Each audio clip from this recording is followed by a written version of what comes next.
Our smart mattress logged 2 sleepers while I was out of town. The notification came at 3:11 a.m., the hour phones choose when they want you to believe in omens. I was in a motel in Poltava, the kind where the curtains have decided to retire, and the minibar offers a philosophy degree in potato chips. My team had just finished an overnight unload. I was beginning to negotiate with sleep when the mattress app on my phone chimed. Great night ahead, it promised in the cheerful fascism of wellness. Then beneath a graph I'd never seen before, a new banner: second sleeper detected. There are sentences that turn the body into a committee.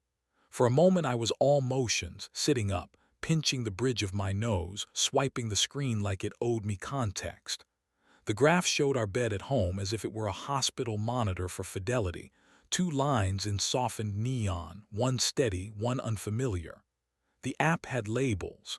It knew my mass, my heartbeat, the way I roll a little left before I actually turn. The second line did not match my numbers. It peaked on laughs and dipped on whispers. It did not pretend to be an accident. I stared until the graph could be anything else. Then I did what you do when the world decides to be rude. I called home. Myra answered on the third ring with a voice that thinks mornings happen to other people. "Hey," she said. The bed creaked. The sensor obediently hiccuped. "Second sleeper," I said. "The way you say fire, not because you want a crowd but because you need one." There was a tiny, graceless silence in which I could hear both our baths filling in some other timeline. Then she exhaled. "Alex," she said, and put my name where apologies usually go. I didn't beg for a story. "Is he there?" I asked. "He is," she said. "He's leaving." I heard a foot on wood, soft. Then the smallest domestic holy, doors, shoes, a breath that wants to be a sentence but knows better. "I'm back tomorrow," I said.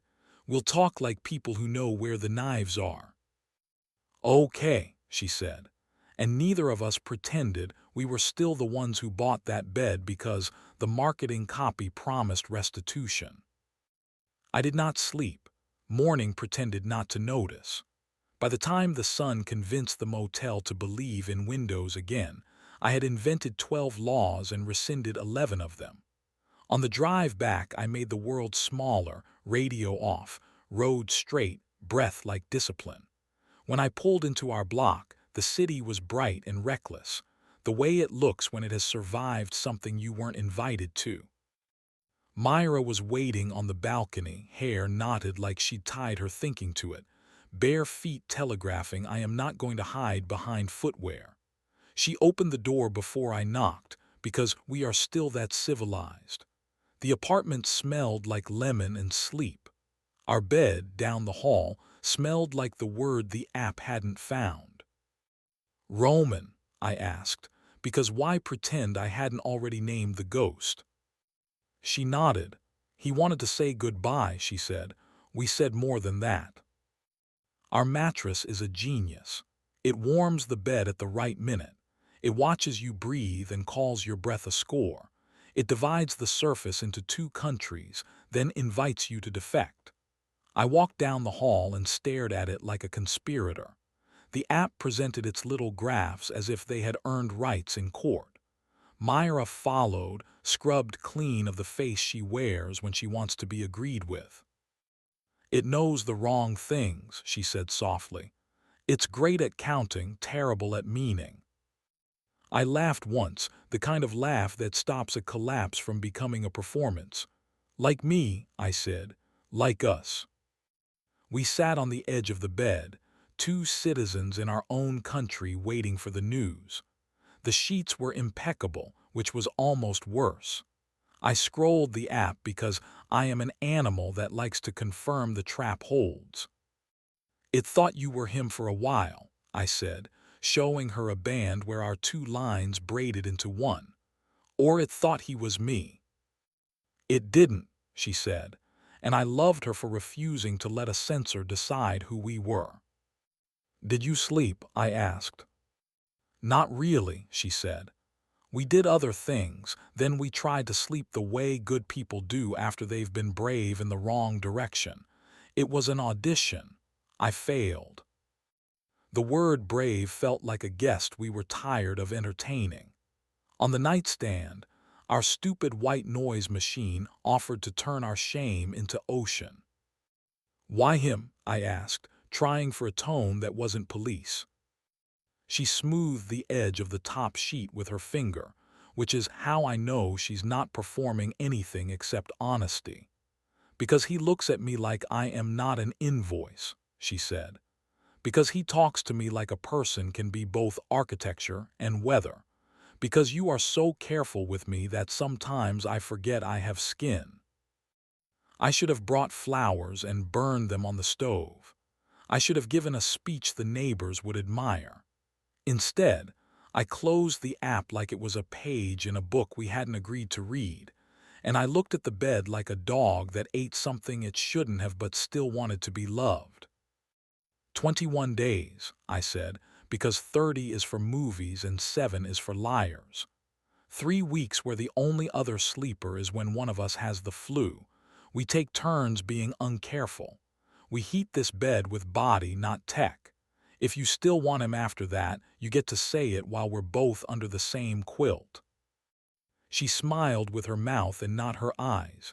And what do you put on the mattress? She asked, small-voiced but stubborn, besides the rules. Now, I said. Not respectful, polite, reasonable later. Now. I stop saving desire for when the kitchen looks like an apology. I stop measuring you like precious cargo. I stop pretending I am less animal than the algorithms. She tilted her head. Do you want me now? She asked, not as a dare, but as a chain of custody. Yes, I said. It filled my mouth like a vow and a sin and something older. We did not perform for the app. We moved the phone to the hallway the way religious people make space at the table for the unexpected. We lay down, both of us, on what had been evidence 2 hours ago, and we made it stupid again in the good way. Her knee found my hip without asking permission. My hand found the small heated acre of her back. We kissed, not like we had anything to prove, but like we were producing our own proof. Everything I could write is both true and insufficient. The room shrank, the air cooperated. Her hair got in the way at exactly the right second. I remembered I have a mouth calibrated for this. YouTube would be fine. After, we turned on our sides facing each other, like people who are not afraid to smell waked skin. What about him? I asked. Do you want me to send the text or do you want to do it without an envoy? She reached for my face with a palm that had never betrayed anybody and said, I'll do it. She turned, grabbed her phone off the dresser, typed something long enough to be merciless and kind, and then set it down. It buzzed once. She didn't look. He said he already knew, she said. He said he likes the way I leave. The way you stay is the point, I said, surprising myself with the accuracy. For 3 weeks we were shameless and procedural. We set the bed's app to manual, which felt like a biblical verse. We disabled second sleeper alerts, not to bury the truth, but to stop outsourcing it. We learned to use our mouths for alarms. Morning breath became correspondence. Night became inventory. We made small, embarrassing rules and hung them in our heads like laundry. No phones after we lie down. No therapy during kisses. No quiet that is secretly a prison. On day 4, I failed. A late truck, a tired city, a warehouse argument about pallets that had the emotional complexity of a divorce.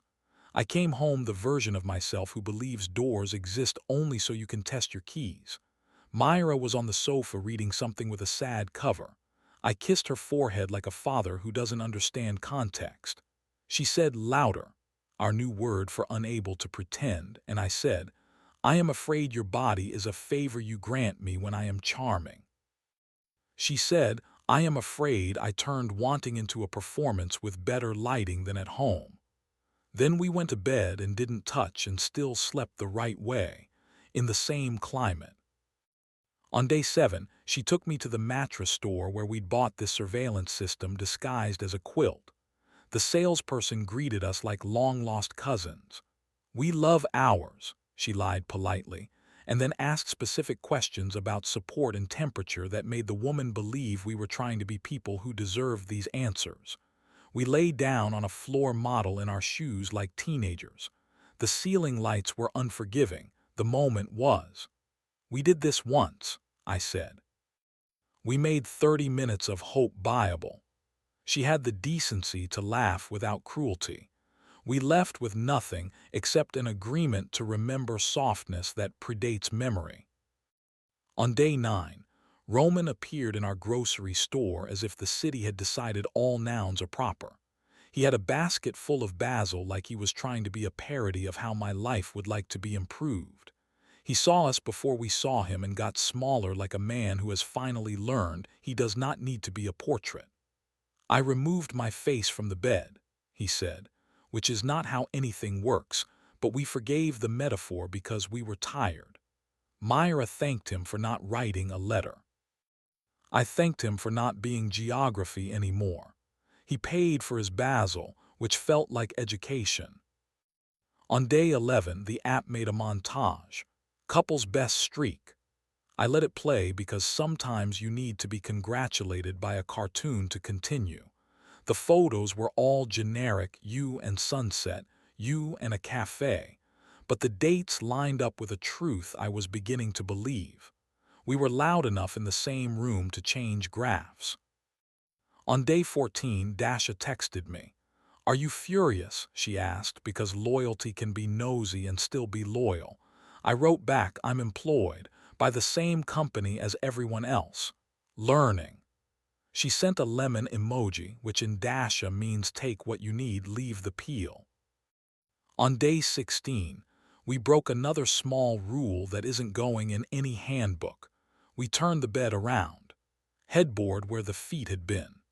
It made the room feel like our town had changed the direction of a river, and everyone was okay anyway. We slept with our heads where our toes had learned manners and woke up grateful to the temporary architecture of audacity. On day 18, I confessed I had kept the graph from the night of the 2 lines. She asked to see it. We stood in the kitchen with the kettle arguing with physics and watched the jagged neon that wanted to have a memory. "It looks like a good song wrote itself and then got embarrassed," she said. I pressed hold to delete. My thumb hesitated like a bad friend. Then I let it go. The app said, "Are you sure?" Because of course it did.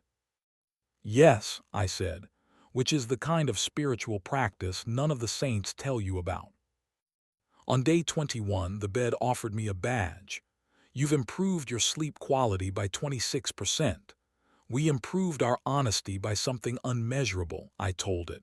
Myra put her cold feet on my shin like geography and asked, "Do you want me now?" "Not always." "Now." "Yes," I said, and the bed had the sense to mind its business while we mind ours. We didn't reinstall the alert. We didn't make a ceremony out of loyalty like people do when they think vows are waterproof. We walked past the hotel with the pretentious garden wall and let it perform for someone else. We put the mattress app in a folder called Tools and stopped letting it be a judge. We learned to talk in bed like the bed would forgive us anything that could be said with our foreheads touching. Sometimes I still wake at 3:11 a.m. The app thinks it's because my sleep cycle wants to be admired. I know it's because a part of me wants to patrol the border. On those nights, I don't open my phone. I press my hand to the warm animal beside me and wait for it to put its paw over mine. Sometimes she says, "You're awake." Sometimes I say, "I'll sleep better if you make it impossible," and she laughs a laugh that kisses. Last week, I moved the bed back to where it had been before we briefly tried to trick our lives with furniture. It felt right. We are not new people. We are the people who stayed. The app gave us a new gold star for consistency. We ignored it and made toast at midnight. She said always, once, and I let her, and the ceiling didn't collapse. If you want the moral written by an algorithm, disable alerts that measure what you're unwilling to talk about. If you want the human version, stop borrowing rooms because you don't trust your own house. Say now, before you're coached to death by the polite version of yourself. Sleep in your own heat. Forgive and then install better passwords. Our smart mattress still thinks it's on our side. Maybe it is. When I roll toward her, it doesn't scold me with a buzz. It warms the space I'm about to occupy. When she rolls toward me, the bed gives a little, and so do I. The app's graph is a single, lazy curve that doesn't bother to agree with the brochure. It looks like a horizon. It looks like a rumor two people decided to prove true, and the only way rumors defeat themselves, by living long enough to be ordinary again.